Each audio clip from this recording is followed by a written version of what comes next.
குமாரன் பரிசுத்தாவியின் நாமத்தினாலே தயவு செய்து உட்காருங்கள். கிறிஸ்துவுக்குள் பிரியமானவர்களே, கர்த்தருடைய பெரிதான கிருபையினாலும் தயவினாலும் ஒரு புதிய மாதத்தின் முதலாவது கர்த்தருடைய நாளிலே நாம் கூடி வந்திருக்கிறோம்.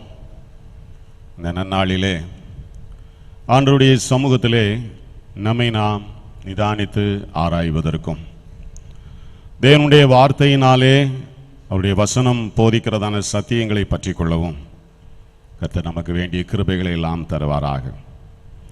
எனவே இந்த நாளிலே நமக்கு தரப்பட்டிருக்கிறதான தலைப்பு எல்லா மக்களுக்கும் நற்செய்தியை அறிவித்தல் என்பதாகும். ஆங்கிலத்திலே நான் சற்று வேறு விதமாக அதை எடுத்துக்கொண்டிருக்கிறேன். Mission from everywhere to everywhere. எவ்விடத்திலிருந்தும் எவ்விடத்திற்கும் நற்செய்தி. இந்த கண்ணோட்டத்தோடு நாம் சுவிசேஷத்தை அல்லது அருட்பணியை செய்கிற பிள்ளைகளாக இருக்க வேண்டும் என்பதற்கு வேதம் போதிக்கிறதான வசனங்களின் அடிப்படையிலே நாம் சிந்திக்க இருக்கிறோம். அன்பான தேவ பிள்ளைகளே, கர்த்தருடைய பெரிய தயவு, நாம் கடந்த 2 வருஷங்கள் சுவிசேஷ பண்டிகையை நாம் சென்று ஆசரித்திருக்கிறோம். பல்வேறு கிராமங்களுக்கு சென்று ஆண்டவருடைய வார்த்தையை பகிர்ந்து கொள்வதற்குண்டான கிருபையை தேவன் நமக்கு தந்திருக்கிறார். இந்த வருஷத்திலும் நாம் அதை சிறப்பான முறையிலே செய்ய வேண்டும் என்று சொல்லி பிரயாசப்படுகிறோம். ஆகவே ஒரு குறிப்பிட்ட நாளை நாம் தெரிந்து கொண்டிருக்கிறோம். அதை உங்களோடு பகிர்ந்து கொள்வதனால் நீங்கள் இப்பொழுதே ஜெபத்தோடு ஆயத்தப்படுவீர்கள் என்று சொல்லி நம்புகிறேன். எப்போ நமக்கு சுவிசேஷ பண்டிகை வச்சிருக்கிறோம்? எல்லா வருஷமும் செப்டம்பர் மாதம், சரியா? செப்டம்பர் மாதத்தில் அந்த சுவிசேஷ ஞாயிறை நாம் ஆசரிக்கிறது உண்டு. இந்த வருஷமும் செப்டம்பர் மாதத்தில் அதற்காக நாம் ஆயத்தப்படுகிறோம். 3வது ஞாயிற்றுக்கிழமை. எத்தனாவது ஞாயிறு? தேதி என்ன வரும்? 21ஆம் தேதி இல்லையா? 21ஆம் தேதி. ஏன் சொல்கிறேன்னா, கொஞ்சம் குறித்து வச்சுக்கிடுங்க. பைபிளில் அதை குறித்து வச்சுக்கிட்டு நீங்கள் ஜெபிங்க. இந்த நாளிலே நாங்கள் செல்லுகிற நேரம் முதற்கொண்டு திரும்பி வருகிற நேரம் வரையிலும் ராஜ்யத்தின் பணியை உற்சாகத்தோடு செய்ய வேண்டும். அதற்கு வேண்டிய பலனையெல்லாம் நீர் எங்களுக்கு தர வேண்டும். சபையார் எல்லாருமே சுவிசேஷ ஊழியத்தில் என்ன செய்யணும்? பங்கெடுக்க வேண்டும். அது நம்முடைய ஜெபமாக இருக்க வேண்டும். ஆகவே அந்த மாதிரியான ஒரு ஜெபத்திற்கு உங்களை அன்போடு அழைக்கிறேன். நீங்கள் தனியாய் குடும்பமாய் ஜெபிக்கிற நேரத்தில் எல்லாம் இதை மறவாதபடிக்கு ஜெபிடி உங்களை அன்போடு கேட்டுக்கொள்ளுகிறேன். நாம் யோசித்திருக்கிறோம், இந்த வருஷம் எங்கே போய் ஊழியம் செய்யணும்? கழுகுமலையில் ஆண்டவர் நமக்கு ஒரு நல்ல பணித்தளத்தை தந்திருக்கிறார். நேற்றைய தினத்தில் போயிட்டு வரும்போதும் அந்த ஊழியரை பார்த்து சொல்லிட்டு தான் வந்தேன். நீங்கள் இப்பொழுதே ஆயத்தப்படுங்கள். ஏறக்குறைய ஒரு 60-70 கிராமங்களை தெரிந்து கொள்ளுங்கள். ஏன்னா கிருஷ்ணாநகரத்துலேருந்து எங்கள் மக்கள் வந்து செய்கிற அந்த ஊழியத்தில் 10 நிமிஷத்தில் ஒரு கிராமத்தை காலி பண்ணிடுவாங்க. அதனால் நீங்கள் என்ன செய்யுங்க, 70 அல்லது 80 கிராமத்தை ரெடி பண்ணுங்க அப்படின்னு சொல்லியிருக்கேன். உங்களை நம்பி நான் சொல்லியிருக்கேன். அல்லேலூயா. நம்ம உற்சாகமாய் செல்ல போகிறோம். எந்த நிலையில் இருந்தாலும் கர்த்தருடைய ஊழியத்தை செய்ய வேண்டும். நீங்கள் ஆர்வமாய் பங்கெடுக்க வேண்டும் என்பது என்னுடைய மனதின் ஆவல். ஆகவே நாம் ஆயத்தப்படுவோம். கர்த்தர் நமக்கு முன்பாக சென்று அந்த பகுதியை நமக்கு தருவார். நம்ம அங்கே ஆலயம் கட்டுறது பெருசு இல்லை, அந்த ஆலயத்தில் வந்து ஆராதிக்கிறவர்கள் பெருக வேண்டும். அல்லேலூயா. அப்போ நம்ம அந்த கண்ணோட்டத்தோடு அங்கே ஊழியம் செய்ய வேண்டியது அவசியமாக இருக்கிறது. அவர் வருஷம் முழுவதும் ஊழியம் செய்கிறாரு. நம்ம வருஷத்தில் ஒரு தடவை போய் அவருக்கு கொஞ்சம் உதவி செய்கிறோம், சரியா? அல்லேலூயா. ஆகவே நாம் நற்செய்தியை அறிவிக்கிறவர்கள் அந்த கண்ணோட்டத்திலே நாம் சற்று தியானிப்போம். தலை தாழ்த்தி தேவ சமூகத்தை நோக்கி பார்ப்போம். நாதனே கிருபை கூர், வேதனே சிறுமை தீர், அதி மேகும் உனதிரு திருவடி அருளே நம்பி வந்த வந்தேனே, நான் நம்பி வந்தேன் மேசையா, நான் நம்பி வந்தேனே. திவ்ய சரணம் சரணம் சரணமையா, நான் நம்பி வந்தேனே. பரிசுத்த பிதாவே, உம்மையே நம்பி இருக்கிறோம். உம்முடைய கரங்களை பற்றி கொண்ட பிள்ளைகளாய் இருக்கிறோம். இந்த உலகத்திலோ இந்த உலகத்தின் குடிகளோ யாரும் எங்களுக்கு எதுவும் செய்ய முடியாது. நீர் ஒருவரே எங்களை சுகமாய் தங்க பண்ணுகிறவர் என்று சொல்லி வேதம் சொல்லுகிறது. உற்சாகத்தோடும் நம்பிக்கையோடும் கர்த்தர் அருளுகிற தேவ பலத்தோடும் உம்முடைய ராஜ்யத்தின் பணிகளை நிலைத்திருக்க எங்கள் யாவருக்கும் வேண்டிய கிருபைகளை தரும்படியாய் எங்கள் மீட்பராம் இயேசுவின் நாமத்தில் வேண்டிக் கொள்கிறோம் நல்ல பிதாவே, ஆமென். அன்பார்ந்த தேவ பிள்ளைகளே, எல்லா மக்களுக்கும் நற்செய்தி அறிவித்தல், அதுதான் தலைப்பு. எல்லா பிள்ளைகளுக்கும் நற்செய்தியை அறிவிக்க வேண்டும். இது எப்படி சாத்தியமாகும் என்று சொல்லி நினைக்க வேண்டும். ஏன்னு சொன்னா, இந்த தேசத்தினுடைய பாப்புலேஷன், இதனுடைய மக்கள் தொகை இன்னைக்கு எத்தனை பேர் இருக்காங்க நம்ம நாட்டில்? எத்தனை கோடி? 140 கோடிக்கு மேலே தான் இருக்கும்னு சொல்லி நம்பப்படுகிறது. 140 கோடிக்கும் அதிகமான ஜனங்கள் வசிக்கிறதான தேசம், அவர்களை சென்றடையக்கூடிய சுவிசேஷமானது எத்தனை நபர்களால் சென்றடைகிறது என்று சொல்லி பார்த்தீங்கன்னா, IMA அப்படின்னு சொல்லி ஒரு அமைப்பு இருக்கிறது, இந்தியன் மிஷன்ஸ் அசோசியேஷன். இந்தியாவில் இருக்கிறதான மிஷனரி இயக்கங்களுடைய பட்டியல் அங்கே இருக்கும். நான் பணியாற்றிய காலங்களிலே இந்தியாவிலே ஏறக்குறைய 900 மிஷனரி சங்கங்கள், ஒவ்வொரு மிஷனரி சங்கத்திற்கும் ஆவரேஜா ஒரு 500 ஊழியர்கள் என்று சொல்லி வைத்துக் கொண்டாலும் எவ்வளவு வருது ஊழியர்கள் இன்னைக்கு? எவ்வளவு வருது? 45,000 எத்தனை?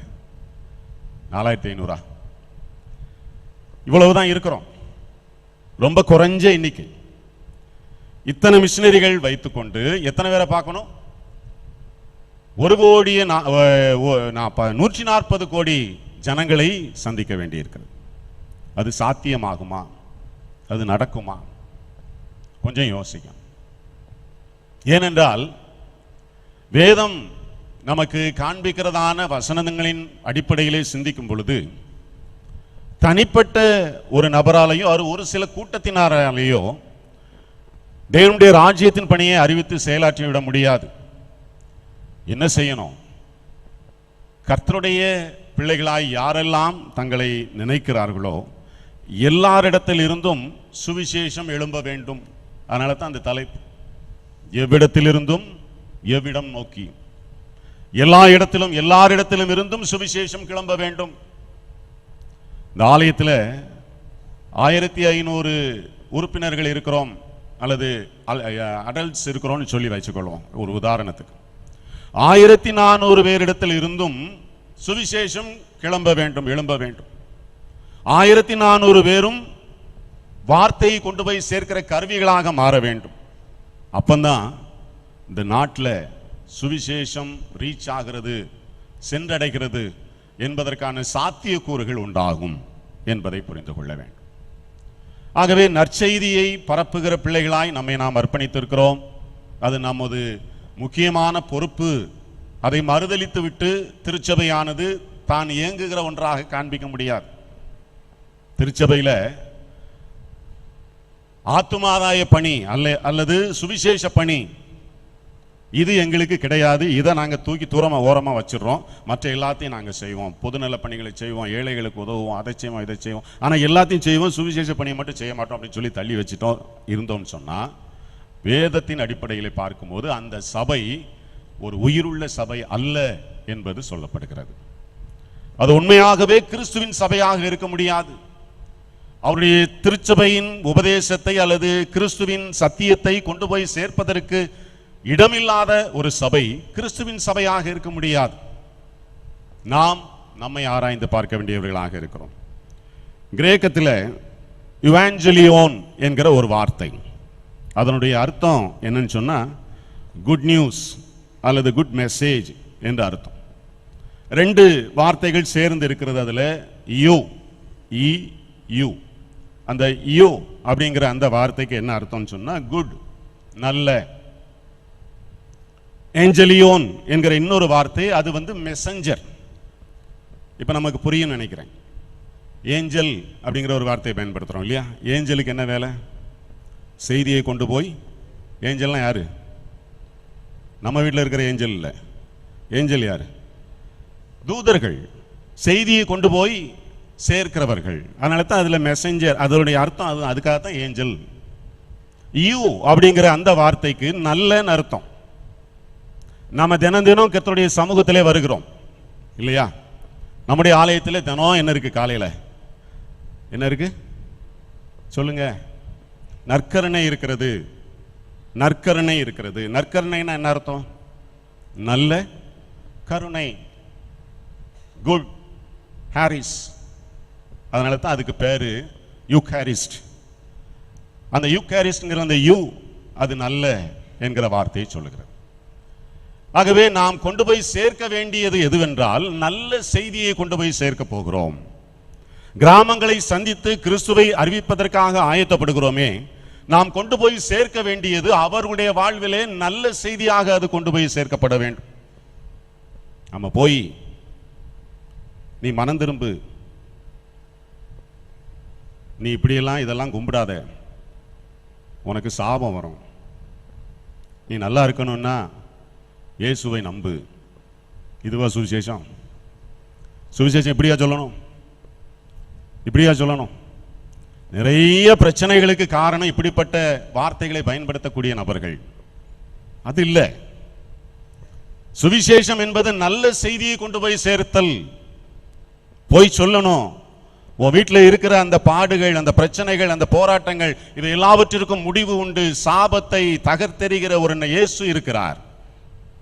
அவருடைய வல்லமையுள்ள நாமம் உன்னுடைய வாழ்க்கையில் விடுதலை உண்டாக்கும். உன்னுடைய கட்டுகள் அவிழ்ந்து போகும். நீ கிறிஸ்துவுக்காக பிரகாசிக்க முடியும். உன்னுடைய வாழ்விலே ஆண்டவர் உன்னை உயர்த்துவதற்கு ஆயத்தமாக இருக்கிறார். கர்த்தர் தம்முடைய இரத்தத்தையே உனக்காக சிந்தி, நீ எதெல்லாம் பாவம் சாபம் நினைச்சுக்கிட்டோ எல்லாத்தையும் கழுவிட்டாரு. இதுதான நற்செய்தி.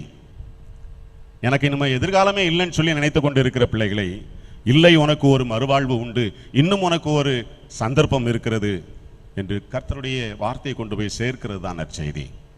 அந்த நற்செய்தியை கொண்டு போய் சேர்க்கிறவர்களாகத்தான் நம்மை தேவன் எதிர்பார்க்கிறார்.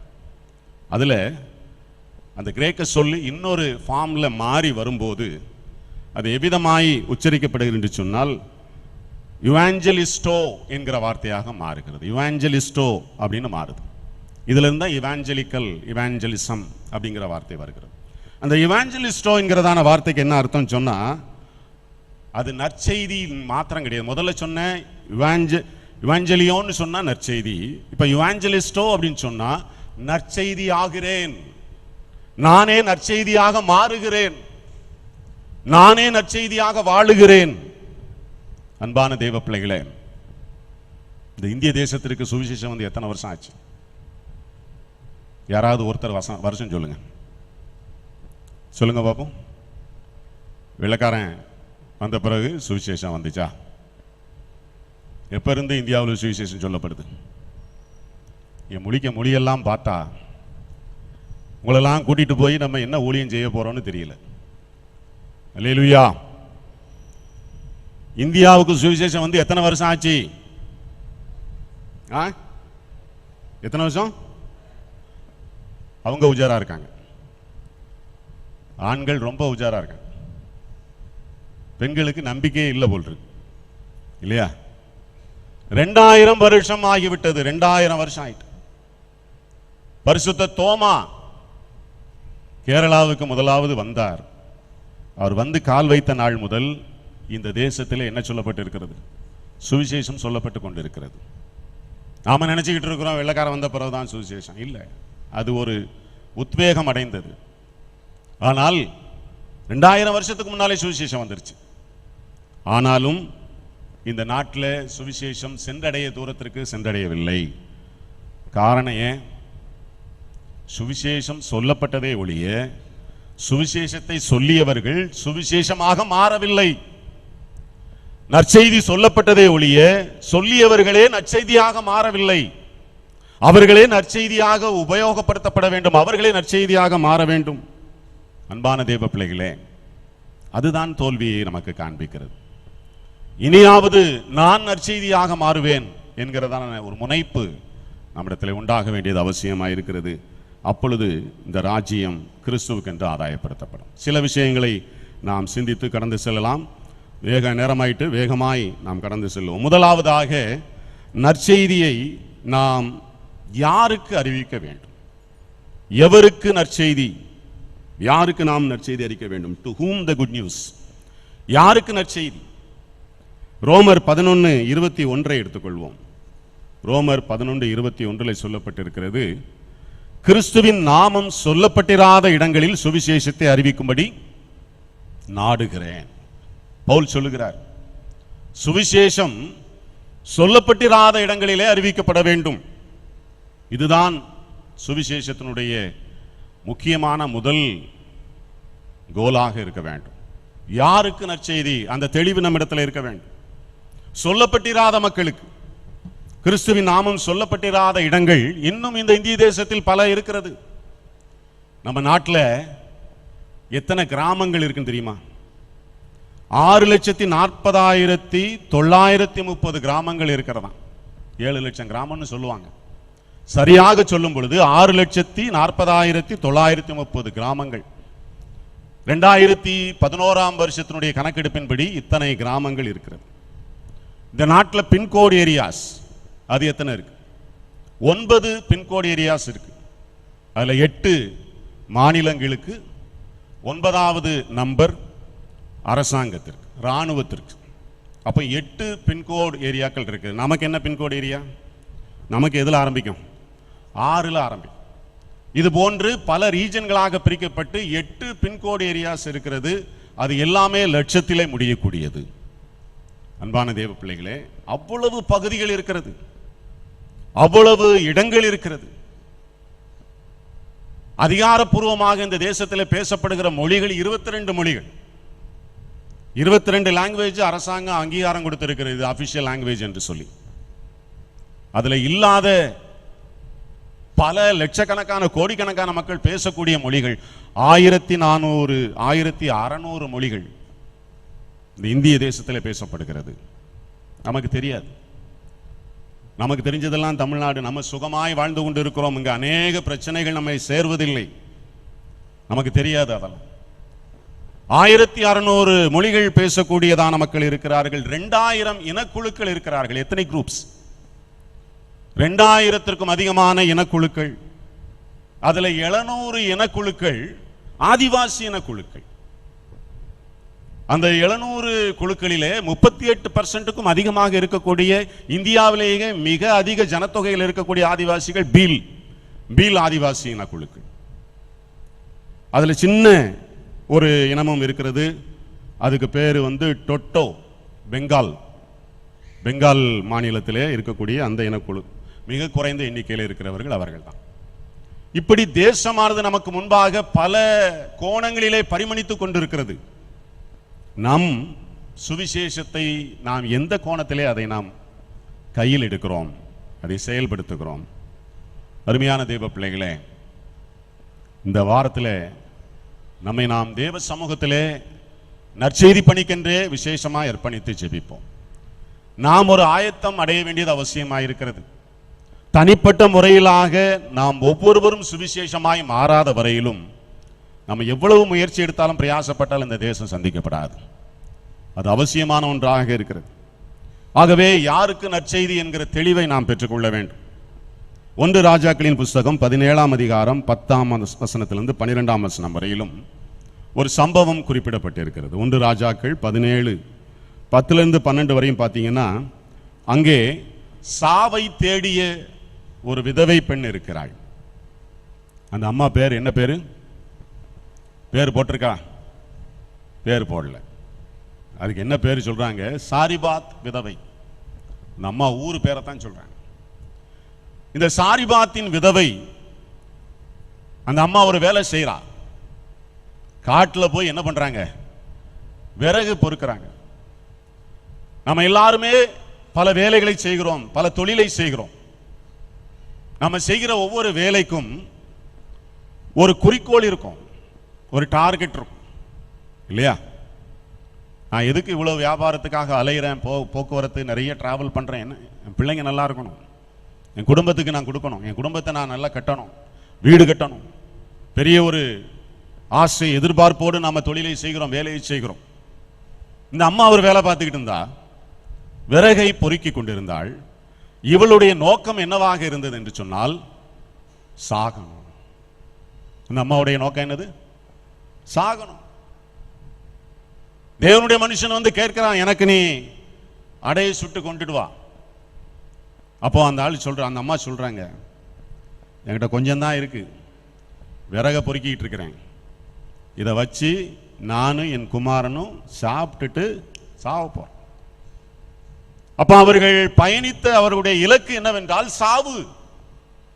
வாழ வேண்டாம், போதும், வாழ்ந்து நான் என்ன பிரயோஜனத்தை கண்டேன், எனக்கு என்ன கிடைத்தது, யார் இருக்கிறார்கள், எனக்கு என்ன ஆதரவு, எதை நோக்கி நான் பயணிக்க வேண்டும், என்னுடைய வாழ்வில் எல்லாமே தோல்வி. நம்பிக்கை இல்லாத மக்கள் திருச்சபையிலும் திருச்சபைக்கு வெளியிலும் பெருகி கொண்டிருக்கிறார்கள். பிரியமானவர்களே,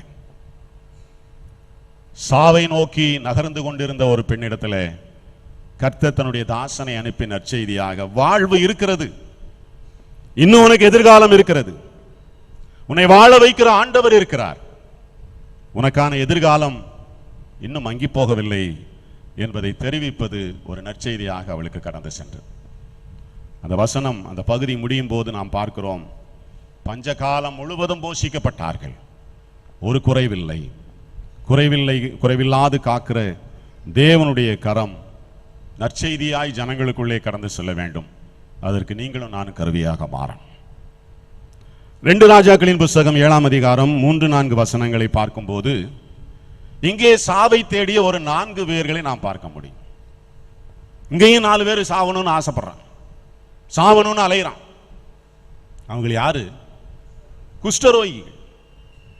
அவன் நல்லா தெரியும், நம்ம தேசத்திற்குள்ள போக முடியாது, ஏற்கனவே தேசம் முற்றுகை போடப்பட்டு இருக்கிறது, உள்ள நாட்டுக்குள்ள போனோம்னா நமக்கு திங்கிறதுக்கு ஒண்ணும் கிடைக்காது, அங்க போனாலும் செத்துருவோம். இப்பொழுது எதிரினுடைய படை முகாம் இருக்கிறது, அதுக்குள்ள போய் ஏதாவது கிடைக்குமான்னு பார்ப்போம், உயிர் வாழணும், பசி, எப்படியாவது வயிற்றை நிரப்பணும், என்னதாவது செஞ்சு சாப்பிட்டுக்கிடணும். ஒருவேளை இந்த எதிரியுடைய முகாமுக்குள்ளே போகும்போது அங்கே நம்மளை வெட்டி கொன்று போடுவார்கள், பரவாயில்ல, எங்க போனாலும் சாவுதான், ஊருக்குள்ள போனாலும் சாவத்தான் போறேன், இங்க இருந்தாலும் சாவத்தான் போறோம், எப்படியோ நடக்கிறது நடக்கட்டும், ஒரு தைரியத்தை வரவழைத்துக் கொண்டு அவர்கள் பாளையத்திற்குள்ளே சென்றார்கள். அங்கே ஒருத்தரும் இல்லை, எல்லாம் இருந்தது ஆனால் ஒருவரும் இல்லை, மனம் போல எடுத்து சாப்பிட்டார்கள். அப்படிப்பட்ட இடத்துல ஒரு சுயநலம் அவர்களை சூழ்ந்து கொண்டது. எல்லாத்தையும் எடுத்து சாப்பிடு, எவ்வளவு வேணுமோ எடுத்துக்கோ, எல்லாத்தையும் எடுத்து வச்சுக்க, இது பத்தாது, இன்னும் ஒரு மூட்டையை தூக்கிக்க, என்னெல்லாம் இருக்க எல்லாத்தையும் கொள்ளையடிக்க ஆரம்பித்தார்கள். ஆனால் நடுவிலே ஒரு உணர்வு அவர்களுக்குள்ளாக வந்தது, நாம் செய்வது நியாயம் இல்லை. என் அன்பான தேவ பிள்ளைகளே, இங்கே உட்கார்ந்து இருக்கிறதான திருச்சபையின் பிள்ளைகளே, கொஞ்சம் யோசிச்சு பாருங்க, நான் செய்யறது நியாயமா? கர்த்தர் என்னை வருஷம் முழுவதும் போஷிக்கிறார், வருஷம் முழுவதும் என்னை நடத்துகிறார், நாள்தோறும் தேவனுடைய வார்த்தையை பெற்றுக் கொண்டிருக்கிறேன், ஒவ்வொரு நாளும் தேவ வழிநடத்தலை காண முடிகிறது, ஆலயம் இருக்கிறது, மகிழ்ச்சியோடு வந்து நான் ஜெபிக்கிறேன். இந்த ஆலயத்தில், இந்த பலிபீடத்தில் வந்து நான் ஜெபித்த என்னுடைய மன்றாட்டுகள், நான் கண்ணீர் சிந்தி என்னுடைய கண்ணீர் எல்லாவற்றையும் கர்த்தர் கேட்டார், எல்லாவற்றிற்கும் பதிலளித்தார். வருஷம் முழுவதும் போஷிக்கப்பட்டேன், எந்த குறையும் இல்லை.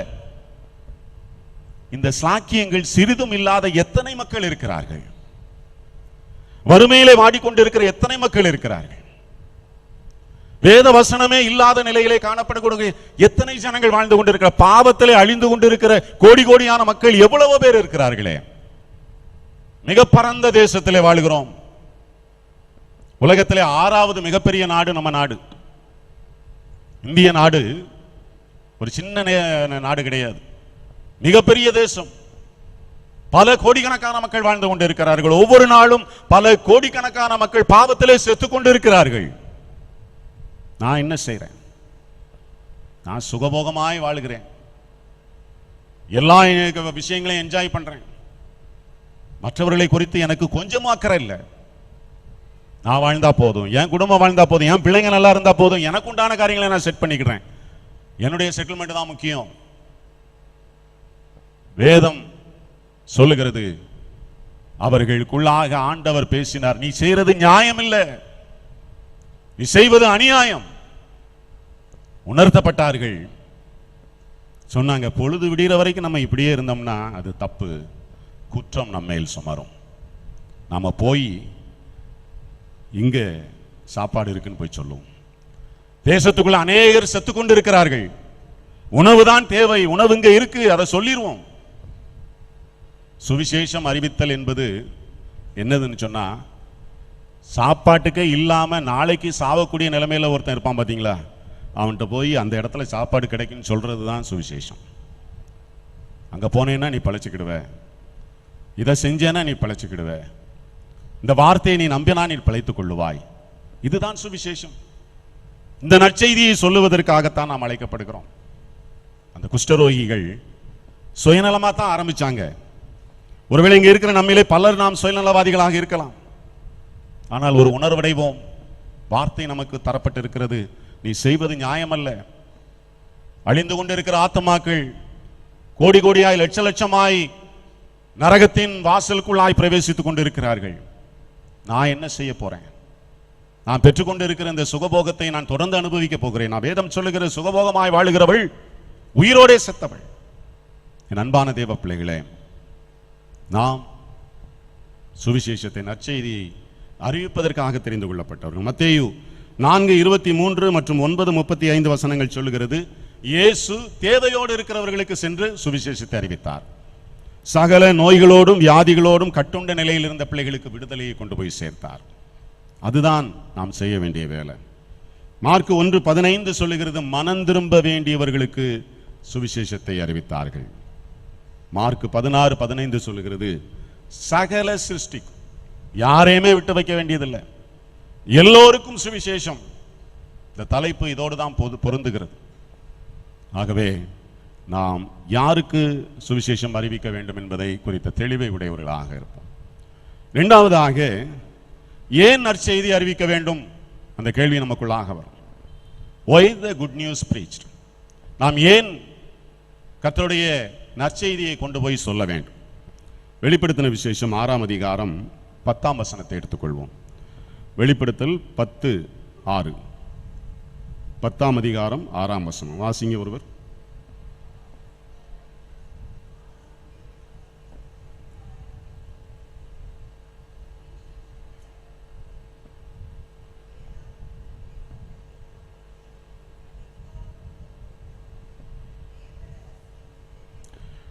ஏன் நாம் சுவிசேஷம் அறிவிக்க வேண்டும், ஏன் நற்செய்தியை அறிவிக்க வேண்டும் என்று சொன்னால், வேதம் சொல்லுகிறது, இனி காலம் செல்லாது, இனிமேல் நாட்கள் இல்லை. முடிவை நோக்கி பயணித்துக் கொண்டிருக்கிற உலகம், முடிவை நோக்கி பயணித்துக் கொண்டிருக்கிற ஒவ்வொரு தனிநபர்கள், முடிவை நோக்கி பயணித்துக் கொண்டிருக்கிற திருச்சபை. என் அன்பான தேவ பிள்ளைகளே, நான் ஏன் சுவிசேஷம் அறிவிக்கணும்னா, இனி காலம் செல்லாது. அருமையான தேவ பிள்ளைகளே, நாம் எல்லாரும் ஒரு குறிப்பிட்ட விஷயத்திற்குள்ளாக கடந்து போய் கொண்டிருக்கிறோம் என்பதை மறந்து விடுகிறோம். இல்லைன்னா உணர்வற்றவர்களாய் இருக்கிறோம். அதுதான் உண்மை. என்னன்னு சொன்னா, வேதம் நமக்கு அதை அடிக்கோடிட்டு காண்பிக்கிறது, நமக்கு சுட்டி காண்பிக்கிறது. நாம ஒரு குறிப்பிட்ட விஷயத்திற்குள்ளாக வந்துவிட்டோம், ஒரு வளையத்திற்குள்ளாக வந்துவிட்டோம். அது என்னன்னு சொன்னா, அந்தி கிறிஸ்துவின் ஆட்சி. அந்தி கிறிஸ்துவின் ஆட்சி, அதற்குள்ளாக நாம் வந்து கொண்டிருக்கிறோம். நம்ம நினைச்சுக்கிட்டு இருக்கிறோம், அந்தி கிறிஸ்து வரதுக்கு இன்னும் ரொம்ப நாள் இருக்கு, அல்லது வேதம் சொல்லுகிறபடி எல்லாம் நடக்கிறதுக்கு உண்டான காலங்கள் இன்னும் வரல அப்படின்னு நினைச்சுக்கிட்டு இருக்கோம். தப்பு. You are slowly become to embrace the rule of Antichrist. பிசாசினுடைய அந்த ஆளுகையை நாம் அரவணைப்பதற்கு ஆயத்தமாகிக் கொண்டிருக்கிறோம். நான் ஒரு முறை கிறிஸ்துமஸ் செய்தியோட சொன்னேன், கிறிஸ்து உலகத்திலே பிறக்கப் போகிறார் என்ற உடனே இந்த உலகத்தினுடைய ஒழுங்குகள் எல்லாம் மாற ஆரம்பித்தது.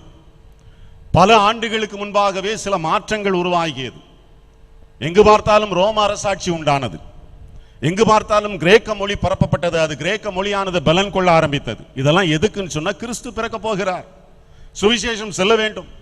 ஆகவே அதற்கு முன்னாயத்தங்கள் பல நடைபெற்றது. அதுபோலவே அந்தி கிறிஸ்து வரும்போதும் சில முன்னாயத்தங்கள் நடைபெறும். அந்த முன்னாயத்தங்கள் இப்பொழுதே ஆரம்பித்து நடைபெற்றுக் கொண்டிருக்கிறது. அதை நாம் கவனிக்க வேண்டும். ஒன் நேஷன், அப்புறம் ஒன் எலெக்ஷன், இல்லையா? கேள்விப்பட்டிருக்கீங்களா? ஒரே நாடு ஒரே தேர்தல். இப்போதைய ஆட்சியாளர்கள் அவர்களுடைய தாய் இயக்கமாகிய RSS அதனுடைய நீண்ட நாள் அஜெண்டாவில் ஒன்று அது. ஒரே நாடு ஒரே தேர்தல். இது எங்க கொண்டு போய்விடும்? இந்த அமைப்புகள் ஏன் ஆண்டவர் இங்கே அனுமதித்திருக்கிறார் என்றைக்கு யோசிச்சு பார்த்தோமா? மிருகத்தின் பிடியை போன்ற பிடி, இதுல இருந்து தப்பிக்க முடியாது. அப்படிப்பட்ட அரசாட்சி அமைப்புகள் நம்முடைய தேசத்தில் உருவாகி இருக்கிறது. ஏன்னு சொன்னா, மிருகம் வரப்போகிறது, மிருகத்திற்கான ஆயத்தம் நடைபெறுகிறது. இப்ப ஏற்பட்டிருக்கிறதான இந்த அரச ஒழுங்குகள் தேவனால் அனுமதிக்கப்பட்டது. RSS இந்த கொள்கை இப்பொழுது தேசிய அளவிலே அரசாங்கமே அதை நடைமுறைப்படுத்துவதற்கான முயற்சி செய்கிறோம்னு சொன்ன உடனே நமக்கு அதன் மேல வெறுப்பு வர வேண்டிய அவசியம் இல்லை. இது அந்தி கிறிஸ்துவுக்கான ஒரு ஆயத்தம். அந்தி கிறிஸ்துவுடைய வருகைக்கு இந்தியா ஆயத்தப்பட்டு கொண்டிருக்கிறது. முதல் ஆயத்தம் ஆதார் கார்டு. ஆதார் கார்டுல என்ன எடுத்தாங்க? கை விரல் ரேகை, அப்புறம் கண் கருவிழி படலம், இதெல்லாம் என்ன செஞ்சாச்சு? எடுத்து வச்சாச்சு. அப்ப அதற்கு அவர்கள் சொன்ன காரணம் பாதுகாப்பு அடிப்படை, பாதுகாப்பிற்காக. அந்திகிறிஸ்துனுடைய முதல் முயற்சி, முன்முயற்சியானது பல சேஃப்டி விஷயங்களை முன்வைத்துதான் பேசப்படும். ஆதார் கார்டு ஏன் தேவை? தீவிரவாதிகளை கட்டுப்படுத்துவதற்காக. அதற்காக அது தேவை. இன்றைக்கு இந்தியாவில் யார்கிட்ட ஆதார் கார்டு இல்லை? எல்லார்கிட்டையும் ஆதார் கார்டு வந்துருச்சு. சில ஆண்டுகளுக்கு முன்பு அந்த என்னது கருப்பா இருக்குமே ஒரு போன், லேண்ட்லைன். அந்த லேண்ட்லைன் போன்ஸ் இருக்கிற காலங்களில் ஒரு நபருக்கு ஒரு 10 நம்பர் தெரியும், மனப்படமாக வச்சுருப்பாங்க. அந்த நம்பர் அவங்க நம்பர் இவங்க நம்பர்னா ஒரு, ஏன்னா அது இருக்கிறதே 4 நம்பரோ 5 நம்பர் தான் இருக்கும், மடமடன்னு சொல்லிடுவாங்க. இப்போ நம்மளால் ஃபோன் நம்பர் சொல்ல முடியுமா? உங்கள் ஃபோன் நம்பர் என்ன அப்படின்னா சிலர் ஃபோன் எடுத்து பார்த்தா இதுதான் என் நம்பர். நம்ம நம்பரே நமக்கு தெரியாது. உங்கள் ஆதார் நம்பர் என்ன யாருக்கா தெரியுமா? ஒருத்தருக்கு தெரியாது. கேட்டால் கார்டு எடுத்து கொடுப்போம். 1980களிலே கம்ப்யூட்டர் அறிமுகப்படுத்தப்பட்டது. இந்த கம்ப்யூட்டர் அறிமுகப்படுத்தப்பட்ட அந்த காலகட்டத்தில் உலகத்தினுடைய ஒழுங்கு மாற ஆரம்பித்தது. அதை எத்தனை பேர் கவனிச்சீங்கன்னு தெரியாது. உலகத்தினுடைய அந்த வேர்ல்டு வைட் ஆர்டர் மாற ஆரம்பித்தது. எல்லாமே கம்ப்யூட்டர் மயமாக்கப்பட்டது. அப்ப சொன்னாங்க, கம்ப்யூட்டர் வரும் காலங்களிலே மிக முக்கியமான ஒரு ஸ்தலத்தை பெற்றுக்கொள்ளும். கம்ப்யூட்டருக்கு என்று சொல்லி லாங்குவேஜஸ் சொல்லுவாங்க இல்லையா? அந்த லாங்குவேஜஸ் எல்லாம் எப்படி இருக்கும்? என்ன ஃபார்ம்ல இருக்கும்? என்ன ஃபார்ம்ல இருக்கும்? பிள்ளைங்க சொல்லிருக்கீங்களா? சொல்லுங்க. நம்பர் ஃபார்ம்ல இருக்கும். எண் அடிப்படையில் அந்திகிறிஸ்துவினுடைய சாயல் அதில் வருகிறது. எண் அடிப்படையில் தான் அந்த கமாண்ட் கம்ப்யூட்டருக்கு கொடுக்கப்பட முடியும். அந்த எண்ணிக்கை அடிப்படையில் அந்த லாங்குவேஜஸ் அடிப்படையில் செல்லுகிறது, அதுதான் செயல்படுத்தும். இப்போ அது முடிந்தது.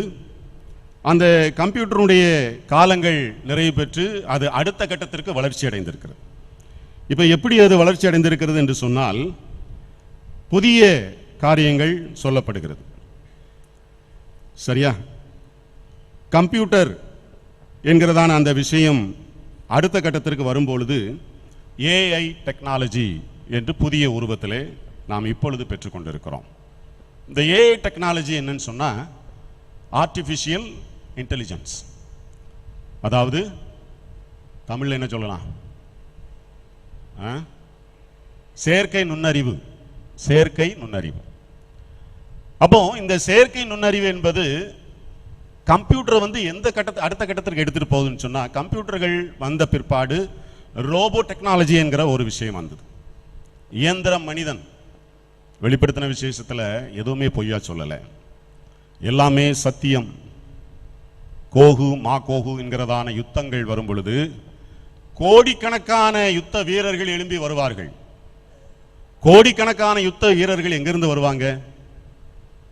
இயந்திர மனிதர்கள் எழும்புவார்கள் என்று சொல்லப்பட்டிருக்கிறது. அந்த இயந்திர மனிதர்களுக்கு கமாண்ட் என்ன கொடுக்கப்படுகிறோ அதைத்தானே செய்ய முடியும். ஆனா ஏஐ டெக்னாலஜி வந்த பிற்பாடு இயந்திரங்கள் யோசித்து செயல்பட ஆரம்பிக்கும். எங்க போயிட்டோம் பாருங்க.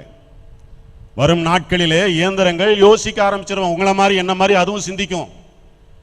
அதற்கான டேட்டாஸ் அதுல கொடுத்திருப்பாங்க. அதற்கேற்றாற் போல அது யோசித்து செயல்பட ஆரம்பிக்கும். ராணுவத்திலே அது முக்கியமாய் பயன்படுத்தப்படும். அந்த வீரர்களுடைய முகத்திலே இரக்கம் இருக்காது. ஏன்னா அது இயந்திரம். அதுக்கு சொல்லப்பட்ட கமாண்டை மட்டும்தான் செய்யும். நாட்கள் வரப்போகிறது. ஏஐ டெக்னாலஜி என்கிறதான ஒரு விஷயத்திற்குள்ள வந்துவிட்டோம். அழிவு உலகத்திற்கு சமீபித்துக் கொண்டிருக்கிறது என்பதை நாம் பார்க்க வேண்டும். எலான் மஸ்க் நம்ம எல்லாருக்கும் நன்றாக தெரிந்த இன்னொரு நபர். அவர் ஒரு புதிய டெக்னாலஜியை அறிமுகப்படுத்துகிறார். என்னன்னு சொன்னா, நியூராலிங்க் என்று சொல்லி ஒரு நிறுவனத்தை அவர் வைத்திருக்கிறார். அந்த நிறுவனத்தினுடைய கண்டுபிடிப்பு என்னன்னு சொன்னா, ₹1 காயின். ₹1 காயின் இருக்கு இல்லையா, இப்போ உள்ள ₹1 காயின் சின்னதாக இருக்கும். அந்த ₹1 காயின் அளவில் மூளைக்குள்ளாக அதை செட் பண்ண ஒரு சிப் அதை செட் பண்ணுவாங்க. அதிலிருந்து அந்த இழைகள் மூளைக்குள் செல்லும். மூளைக்குள்ளே சென்று மூளையினுடைய திசுக்களை செல்களை அது கட்டுப்படுத்த ஆரம்பிக்கும். இந்த டெக்னாலஜிக்கு அமெரிக்க தேசத்தினுடைய FDA என்று சொல்லக்கூடிய ஃபுட் அண்ட் ட்ரக் அட்மினிஸ்ட்ரேஷன் அந்த அமைப்பு அனுமதி கொடுத்திருக்கிறது. அவர்கள் அதை நடைமுறைக்கு கொண்டு வர போகிறார்கள். சொல்லுகிற விஷயம் என்று சொன்னா, விஞ்ஞானிகள் மட்டத்திலேயே அது ஏற்றுக்கொள்ளப்பட்டு இருக்கிறது என்பது இன்னும் ஆபத்தான ஒரு காரியம். அவர்கள் அதற்கு சொல்லக்கூடியதான நேர்மறையான கருத்துக்கள் நல்லா தெரிஞ்சுக்கிடுங்க. பிசாசு ஒரு விஷயத்தை கொண்டு வரும்போது எல்லாமே நேர்மறையான கருத்துக்களை தான் சொல்லுவார்கள். எதுக்கு ஆதார் கார்டு? நம்ம தேசத்தினுடைய பாதுகாப்பு முக்கியம், எனவே உங்களுக்கு எல்லாம் ஆதார் கார்டு கொடுக்கிறோம். ஆனால் அதனுடைய ரிசல்ட் வேற மாதிரி வரும். அதுபோல இந்த நியூராலிங்கினுடைய இந்த பிரெயின் இம்ப்ளான்டேஷன், அந்த பிரெயின் இம்ப்ளான்டேஷன்ல அவர்கள் அந்த சிப்பை வைத்து அவர்கள் மனிதனுடைய மூளையை இயக்கக்கூடியவர்களாக மாறுகிறார்கள்.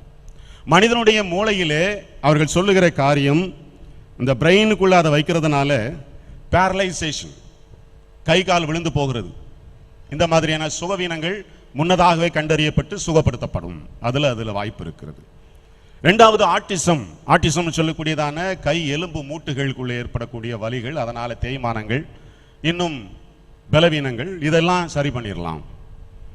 மென்டல் டிசாஸ்டர், மனநிலை குழப்பம் உள்ளவர்கள், பைத்தியமால நடக்கிறவங்க, மென்டல் அதாவது மன அழுத்தம், மன சம்பந்தப்பட்ட மனநல பிரச்சனையோடு இருக்கிறவர்கள், இவர்களுக்கெல்லாம் அதில் சுகத்தை உண்டாக்கி கொடுக்க முடியும்.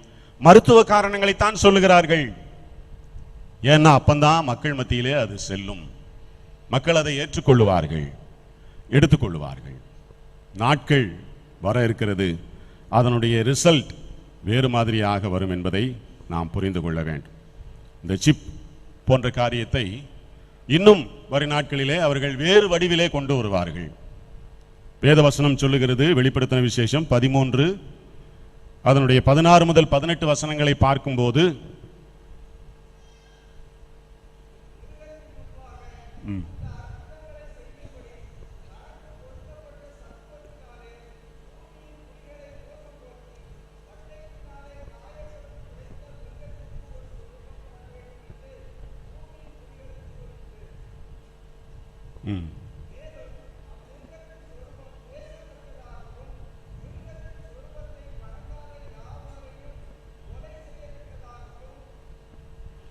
அதனுடைய இலக்கம் அவருடைய நெற்றிகளிலே என்ன செய்யுமா? பொறிக்கப்படும் என்று சொல்லப்பட்டிருக்கிறது. 666 என்கிறதான மிருகத்தினுடைய இலக்கம், அந்தி கிறிஸ்துனுடைய இலக்கம் எல்லாருடைய நெற்றிகளிலும் பொறிக்கப்படும் என்று சொல்லி அந்த அதிகாரத்திலே சொல்லப்பட்டிருக்கிறதை நாம் கவனிக்க வேண்டும். இந்த குறிப்பிட்ட காரியத்தையும் எலான் மஸ்கினுடைய நிறுவனம் அங்கே ஏற்கனவே அது இன்னும் செயல்முறைப்படுத்தவில்லை. ஆனால் அதற்குண்டான ஐடியாஸ் வெளியிலே வெளியிடப்பட்டிருக்கிறது. என்னன்னு சொன்னால், இந்த விஷயத்தை அட்வான்ஸாக செய்து நாம் மனிதனுடைய உடலிலே பொருத்தும் பொழுது அதை அரிசி அளவிலே கொண்டு வந்து விடலாம். ஒரு அரிசியினுடைய அளவிலே கொண்டு வந்து விடலாம். அதை மனிதனுடைய உடலிலே செலுத்த வேண்டும். அது செலுத்தப்படுகிற இடத்துல மேக்னெட்டிக் பவர் ஆக்ஷன் இருக்கணும். அது 2 இடத்துல இருக்கு. ஒன்று நெத்தியில் இருக்கு, இன்னொன்று வலது கையினுடைய இந்த 2 விரல்களுக்கு நடுவில் அதனுடைய செயல்பாடை வைக்க முடியும். அந்த இடத்துல தான் அந்த மேக்னெட்டிக் செயல்பாடு அதிகமாக இருக்கிறது என்று சொல்லப்பட்டது. வசனமும் சொல்லுது, அதைத்தான் சொல்லுது. நெற்றிகளிலாவது வலது கையிலாவது அதை பொறித்து கொள்ள வேண்டும். காலங்கள் நிறைவேறி கொண்டிருக்கிறது. இனி காலம் செல்லாது என்று வேதம் சொல்லுகிறது. 1 பேதுரு 5:8 சொல்லுகிறது, உங்கள் எதிராளியாகிய பிசாசானவன் எவனை விழுங்கலாம் என்று வகை தேடி சுற்றித் திரிகிறான். பிசாசுக்கு தெரியும் இன்னும் காலம் கம்மி, கொஞ்ச நாள் தான் இருக்கு, இன்னும் சில நாட்கள் தான் இருக்கிறது, அதற்குள்ளாக எல்லாரையும் முடிச்சிடணும். ஆனால் விசுவாச சபையோ திருச்சபையோ தேவ பிள்ளைகளோ நிர்விசாரமாயிருக்கிறார்கள். எதை பத்தியும் கவலை இல்லை. எனக்கு உண்டானது கிடைக்குதா, நான் நல்லா இருக்கனா, என் குடும்பம் நல்லா இருக்கா, நாளைக்கு என் கதை நல்லா நடக்குமா, போதும். எதிர்காலத்தை குறித்து எந்த கவலையும் இல்லை, அக்கறையும் இல்லை. ஆனால் சத்துருவுக்கு தெரியும் இன்னும் கொஞ்ச நாள் இருக்குது, அதுக்குள்ள எவ்வளவு பேரை வஞ்சிக்கணுமோ அவ்வளவு பேரையும் வஞ்சிக்கணும். வெளிப்படுத்தல் 12:12 சொல்லுகிறது, பிசாசுக்கு இன்னும் கொஞ்ச காலம் உண்டு என்பதால் என்கிற வார்த்தையை நாம் கவனிக்க வேண்டும். மத்தேயு 13:49 சொல்லுகிறது, கிருபையின் காலம் முடிந்து விட்டது, இனி பிரித்தெடுக்கிற காலம். அதான் இன்றைக்கு நம்ம சுவிசேஷ வாக்கியத்தில் வாசித்தோம். வலை வீசப்படும், எல்லா மீன்களும் வரும். ஆனால் ஒரு நாள் வரும், அன்றைக்கு தேவையானது சேர்த்து கொள்ளப்படும். பொல்லாதவர்கள் நடுவில் இருந்து நீதிமான்கள் சேர்த்து கொள்ளப்படுவார்கள், பொல்லாதவர்களோ எரிகிற அக்கினியிலே போடப்படுவார்கள். அன்பான தேவ பிள்ளைகளே, சுவிசேஷத்தை அறிவிப்பது அவசியம், அது நிச்சயம், அது தேவை. யாருக்கு சுவிசேஷம் என்று பார்த்தோம். ஏன் சுவிசேஷம்? இனி காலம் செல்லாது. மூன்றாவதாக, எப்படி சுவிசேஷத்தை அறிவிக்க வேண்டும்? How to preach the gospel. எப்படி சுவிசேஷத்தை அறிவிக்க வேண்டும்? 1 பேதுரு 3:15 சொல்லுகிறது, உங்களில் இருக்கிற நம்பிக்கை குறித்து உங்களிடத்தில் விசாரித்து கேட்கிற யாவருக்கும் சாந்தத்தோடும் வணக்கத்தோடும் உத்தரவு சொல்ல எப்பொழுதும் ஆயத்தமாயிருங்கள். சுவிசேஷத்தை அறிவிப்பதற்கு எது தேவைன்னு சொன்னா, பணம் தேவையில்லை, ஒரு பெரிய அமைப்பு தேவையில்லை, நிறைய காஸ்பல் லிட்ரேச்சர்ஸ் வேணும் அப்படி இல்லை, இல்லை ஒரு 10-20 பேர் கூட இருக்கணும், இல்லை ஒரு பெரிய பேனர் இருக்கணும், ஒரு பெரிய ஊழியங்கிற பேனர் இருக்கணும், அப்பதான் சுவிசேஷம் செய்ய முடியும். அப்படி கிடையாது. எது இருக்கணும்னு சொன்னா, வேதம் சொல்லுகிறது, ஆயத்தம் இருக்க வேண்டும். யாரா இருந்தாலும் ஒவ்வொரு நபருக்கும் சுவிசேஷத்தை சொல்ல வேண்டும் என்கிறதான ஆயத்தம் இருக்க வேண்டும்.